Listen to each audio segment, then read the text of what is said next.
दक्षिणी लेबनान से सटे उत्तरी इजराइल के शहरों और गांव पर हिजबुल्लाह के लड़ाके इन्हीं इलाकों में खौफनाक हमले कर रहे हैं। हिजबुल्लाह ने पहली बार एक वीडियो भी जारी किया है जिसमें दावा किया गया कि कैसे हिजबुल्लाह के लड़ाके चुन चुनकर अब इजराइल के ग्राउंड फोर्सेस पर जानलेवा हमले कर रहे हैं। हिजबुल्लाह के इस वीडियो में जो दावे किए गए हैं वो वाकई हैरान करने वाले हैं। वीडियो में हिजबुल्लाह ने साउथ लेबनान के अल-अदीसा और मरान एल रास में भी 10 इजरायली सैनिकों को मारने का दावा किया है। हिजबुल्लाह का दावा है कि ये इजरायली सैनिक उस वक्त मारे गए जब इजरायली सैनिक लेबनान के अल-अदीसा और मरान एल रास में हिजबुल्लाह के लड़ाकों पर हमला कर रहे थे।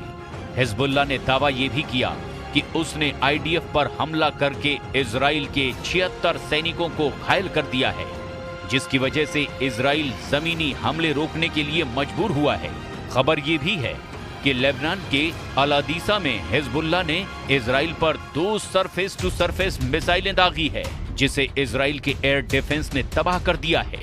हिजबुल्लाह के हमलों से इजराइल के मेनाशे, कारमेल और हामीफ्रात्स इलाकों में मिसाइल की वजह से लगातार सायरन बजने की खबरें भी आ रही है।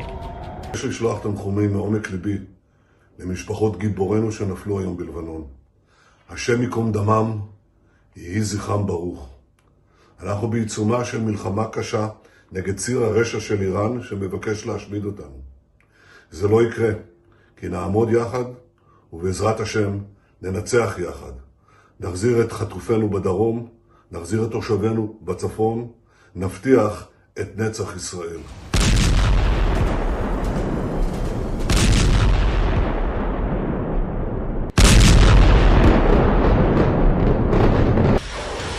तेज होती जंग के बीच खबर ये भी आ रही है कि लेबनान की तरफ से हिजबुल्लाह लड़ाकों ने इजराइल पर 25 रॉकेट से हमले कर दिए हैं।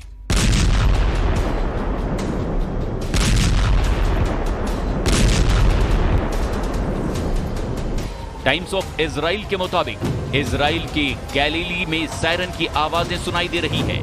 आईडीएफ के मुताबिक उन्होंने हिजबुल्लाह के कई रॉकेट्स को इंटरसेप्ट कर लिया है। 5 अक्टूबर से अब तक हिजबुल्लाह की ओर से इजराइल पर 110 रॉकेट से हमला किया जा चुका है। इधर इजरायली सेना का साफ कहना है कि वो हिजबुल्लाह की लीडरशिप और टॉप कमांडरों को जिंदा नहीं छोड़ेगी।